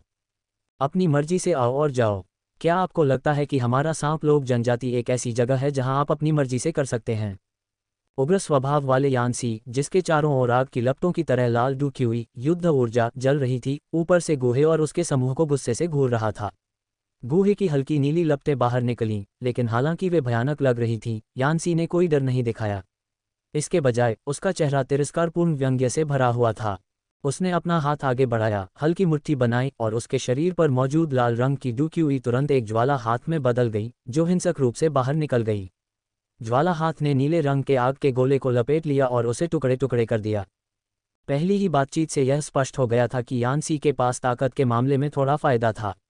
मैं उन्हें रोक लूंगा, तुम लोग स्वर्गीय ज्वाला को खोजो और फिर भागने का रास्ता खोजो। यून उनमें से एकमात्र डू सम्राट होने के नाते इतने सारे मजबूत विरोधियों के सामने अंतिम उपाय का उपयोग करने के अलावा कोई विकल्प नहीं था। ये सुनकर गुहे ने जोर से सिर हिलाया, फिर जल्दी से यून की आड़ में भाग गया। यहाँ वापस आओ। गुहे और उसके समूह की हरकतों को देखकर यानसी और अन्य लोग गुस्से में दहाड़ उठे और हमला कर दिया। हालांकि यून ने आसानी से हजारों नीले हवा के ब्लेड बुलाए, जिनमें से प्रत्येक में भयानक दबाव था। तुम्हारा प्रतिद्वंद्वी मैं हूं, उसने शांति से कहा। हालांकि गतिरोध के दौरान यून अचानक रुक गई। उसने उत्तर पश्चिम की ओर देखा और बड़बड़ाया, दो और लोग आ रहे हैं। ऐसा लगता है कि पीछे हटने का समय आ गया है। अपने पीछे नीले डूक्यू पंख फैलाते हुए यून एक काली रोशनी की लकीर में बदल गई और जल्दी से गायब हो गई। वह पवित्र शहर से भाग गई लेकिन जल्द ही फिर से उसका पीछा किया गया। 5 लोगों से घिरी यून की लड़ाई की मंशा पहले से कहीं ज्यादा बढ़ गई थी। उसने अपनी लंबी तलवार खींची, उसकी हरकतें निगल की तरह हल्की थीं और उसने तेजी से सबसे नज़दीकी व्यक्ति पर हमला किया। हरे रंग की पोशाक पहने सांप व्यक्ति पीछे हटना चाहता था लेकिन तब तक बहुत देर हो चुकी थी। लानत है। यून के अचानक हमले से लेकर 5 लोगों में से एक के पीछे हटने तक मुश्किल से 10 सेकंड ही बीते थे। जब बाकी लोगों को होश आया तो हरे रंग की पोशाक पहने सांप व्यक्ति, जो सांप लोगों की जनजाति में शीर्ष रैंक में था, पहले से ही घायल हो चुका था और अस्त व्यस्त अवस्था में पीछे हट रहा था। वह बहुत तेज है, उससे अकेले मत लड़ो। 5 सांपों की जहरीली मौत की मोहर बनाओ। घायल हरे रंग की पोशाक पहने सांप व्यक्ति को देखकर भूरे रंग की पोशाक पहने बुजुर्ग ने उदास स्वर में चिल्लाया। फिर जब उन 5 ने सील बनाई तो कहीं से एक हल्की चमकती हुई ऊर्जा बाधा प्रकट हुई, जिसने उन्हें कसकर अपने भीतर घेर लिया। 5 सांप जहरीली मौत की सील, सक्रिय हो जाओ। एक पल में एक बहुत बड़ा ऊर्जा स्तंभ अचानक आकाश में दिखाई दिया। विशाल ऊर्जा स्तंभ मंथन करने लगा और एक पल में ऊर्जा स्तंभ 10 मीटर लंबे हरे ऊर्जा सर्प में बदल गया। यून ने हरे सर्प के साथ युद्ध किया और अधिक से अधिक सर्प लोग लड़ाई में शामिल होते रहे। हरा सर्प असाधारण रूप से मजबूत नहीं था लेकिन अविश्वसनीय रूप से परेशान करने वाला था। अगर यह जारी रहा तो 10 डू हुआन भी इसे खत्म करने के लिए पर्याप्त नहीं होंगे। इस समय आकाश से एक फीकी आवाज आई। मुझे उम्मीद नहीं थी कि जब हम फिर से मिलेंगे तो तुम इतने खतरे में होगे। युन युन को झटका लगा, भावना मूल्य जोड़ 100। अचानक युन युन ने एक जानी पहचानी आवाज़ सुनी। उसने अविश्वास में ऊपर देखा, तभी गूफी की गहरी काली आंखों से मिला जो हवा में चल रहा था। उसने अपनी उंगली से शून्य को हल्के से टैप किया और उसकी उंगलियों से एक ज्वाला निकली। विशाल हरे रंग का ऊर्जा सर्प ज्वाला को छूने से ही हिंसक रूप से तड़पने लगा और कुछ ही सांसों में पूरी तरह से गायब हो गया। उनके संयुक्त हमले के टूटने के साथ सांप लोगों की जनजाति के 5 डू राजाओं को गंभीर प्रतिक्रिया का सामना करना पड़ा। मोबासी को डर और संदेह का अनुभव होता है, भावना मूल्य जोड़ 2 क्या आप इस व्यक्ति को बचाने के लिए यहाँ हैं? गूफी ने उस पर एक ठंडी नज़र डाली और एक विशाल दमनकारी शक्ति बाहर निकल आई। सांप लोगों की जनजाति के 5 डू राजाओं ने नज़रें बदलीं, उनकी आंखें भय से भर गईं। यान्सी को डर का अनुभव होता है, भावना मूल्य जोड़ 5। सर, हम इस दिन का हिसाब याद रखेंगे। यान्सी और अन्य लोगों ने अपनी डुक्यूई वापस ले ली, एक कठोर शब्द छोड़ा और फिर आसपास के सांप लोगों को हार में ले गए। युन युन कृतज्ञता का अनुभव करता है, भावना मूल्य जोड़ 100। युन युन उत्साह का अनुभव करता है, भावना मूल्य जोड़ 100। मुझे इसकी उम्मीद नहीं थी, लेकिन उसने मुझे फिर से बचा लिया। मैं उसका बदला कैसे चुकाऊं? गूफी को पहचानने के बाद से युन युन की नज़र कभी उससे हटी ही नहीं। युन युन कृतज्ञता और स्नेह का अनुभव करता है, भावना मूल्य जोड़ 100। ये व्यक्ति कौन है? इतना युवा, फिर भी उसके पास इतनी भयानक शक्ति है। दूर से जल्दबाजी में भागते हुए गूहे ने स्वाभाविक रूप से ये दृश्य देखा और पहली बार उसके शांत चेहरे पर एक बड़ी लहर उठी। गूहे सदमे और भ्रम का अनुभव करता है, भावना मूल्य जोड़ 5। अध्याय 50, सांप लोगों की जनजाति की विरासत। फिर भी कोई मुकाबला नहीं। हवा में लटकी हुई आकृति धीरे धीरे स्पष्ट होती गई और युन युन की खूबसूरत आंखें एक विशेष रोशनी से चमक उठी क्योंकि उसे पहली बार आश्वासन की भावना महसूस हुई। युन युन को आश्वासन की भावना का अनुभव हुआ, भावना मूल्य जोड़ 100। धुंधले बादल संप्रदाय की नेता के रूप में वह हमेशा अपने दम पर हजारों लोगों की रक्षा करने वाली रही थी। उसे पहले कभी इस तरह से संरक्षित नहीं किया गया था और ऐसा केवल 2 बार हुआ था, वह गूफी की वजह से था। इसके अलावा गूफी का रूप युवा था और ऐसी दुर्जय ताकत थी। युन युन को कृतज्ञता की भावना का अनुभव हुआ, भावना मूल्य जोड़ 100। गूफी युन युन के बगल में उतरा। इससे पहले कि वह बोल पाता, युन युन ने ईमानदारी से उसे धन्यवाद दिया। धन्यवाद, आपने मुझे फिर से बचा लिया। युन युन को स्नेह का अनुभव होता है, भावना मूल्य जोड़ 100। गूफी ने उसे एक हल्की मुस्कान दी, हमेशा की तरह शांत और निर्मल दिख रही थी, उस प्रमुख व्यक्ति के विपरीत जिसने अभी अभी उसकी जमकर रक्षा की थी। युन युन ने उसकी आंखों में देखा, उसकी निगाहें चमकीली थीं और उसने अपना काला हुड नीचे कर लिया। शुरू में उसने सोचा था कि उनके आखिरी बिछड़ने के बाद वे फिर कभी नहीं मिलेंगे। युन युन को लालसा का अनुभव होता है, भावना मूल्य जोड़ 100। अप्रत्याशित रूप से खतरे के इस क्षण में ये गूफी ही थी जिसने उसे एक बार फिर बचाया था। इस समय गूफी के लिए युन युन की भावनाएं लगभग बह रही थीं। हालांकि वह अपने भीतर उठ रही भावनाओं को पूरी तरह से नहीं समझ पाई थी, लेकिन वह उसके करीब जाना चाहती थी। हालांकि जियाओई जियान और किंगलिन के विपरीत, जिनके पास कोई बोझ नहीं था और वे उसके साथ रह सकते थे, युन युन के पास नेतृत्व करने के लिए एक पूरा संप्रदाय था। ये कुछ भी नहीं है, गूफी ने एक शांत मुस्कान के साथ कहा। अगर सिस्टम के इमोशन वैल्यू प्रॉम्प्ट न होते तो गूफी को कभी भी युन युन के मूड में उतार चढ़ाव का पता नहीं चलता। वह गर्म हथेली फिर से उसकी पीठ पर दबाव डालती हुई प्रतीत हुई, जिससे उसका दिल कांप उठा। सिस्टम के प्रॉम्प्ट सुनते ही गूफी कुछ पल के लिए रुक गया, उसकी अभिव्यक्ति थोड़ी बदल गई। उसके पास बहुत सारी जिम्मेदारियां थीं, ऐसी चीजें जिन्हें वह चाहकर भी नहीं छोड़ सकती थी। युन युन मोह का अनुभव करती है, इमोशन वैल्यू जोड़ 100। उसके लिए उसकी भावनाएं सिर्फ स्नेह से परे थीं, कुछ और भी था। वह उसके बगल में शांति से खड़ी थी, उसका चेहरा काले हुड के नीचे ठंडा और नेक था, उसके लंबे बाल नीचे की ओर झर रहे थे। युन युन खुशी का अनुभव करती है, इमोशन वैल्यू जोड़ 100। युन युन द्वारा प्रदान किए गए इमोशन वैल्यू के माध्यम से गूफी ने उसके कुछ विचारों को समझा। उसे युन युन को सब कुछ छोड़कर उसके पीछे चलने के लिए मजबूर करने की कोई ज़रूरत नहीं थी। उनकी संक्षिप्त बातचीत के बाद गूफी जाने के लिए तैयार थी। उसके और युन युन के पास अपने अपने रास्ते थे और उनकी नियति ने केवल इस संक्षिप्त प्रतिच्छेदन की अनुमति दी। इसके बाद वे अपने अपने रास्ते पर चलेंगे, जैसे 2 रेखाएं जो फिर कभी नहीं मिलेंगी। गूफी ने इन विचारों को व्यक्त न करने का फैसला किया क्योंकि वह जानता था कि युन युन समझ जाएगी, भले ही वह न चाहे। दूसरी तरफ स्नैक पीपल जनजाति के सदस्य, जो पहले बहुत घमंडी थे, अब इस रहस्यमयी शक्ति को डर से देखते थे, लापरवाही से काम करने की हिम्मत नहीं कर रहे थे। आखिरकार गूफी की ताकत उनकी कल्पना से परे थी। यहाँ तक कि 5 डू राजाओं, 5 सांप जहरसील के संयुक्त हमले को भी इस आदमी ने आसानी से तोड़ दिया था। जब तक जनजाति के उन बुजुर्गों ने हस्तक्षेप नहीं किया, तब तक किसी ने भी अपनी जान देने की हिम्मत नहीं की। सांप पीपल जनजाति के पुराने नेताओं में से एक यिनशिन ने पवित्र शहर में वापस जाने से पहले गूफी को घबराहट से देखा। युन युन के साथ अपनी बातचीत खत्म करने के बाद गूफी एक पल के लिए चुप हो गया। युन युन जानती थी कि गूफी जाने वाला है, लेकिन वह उसे रोक नहीं पाए। युन युन अनिच्छा का अनुभव करती है, भावना मूल्य जोड़ 100। लेकिन जैसे ही उसने गूफी को जाने की तैयारी करते देखा, वह अचानक रुक गया। युन युन भ्रम का अनुभव करती है, भावना मूल्य जोड़ 100। गूफी की अभिव्यक्ति अपरिवर्तित रही क्योंकि उसने चुपचाप उसे सूचित किया, कुछ पुराने राक्षस अपने छोटे जनजाति सदस्यों का समर्थन करने के लिए आ रहे हैं।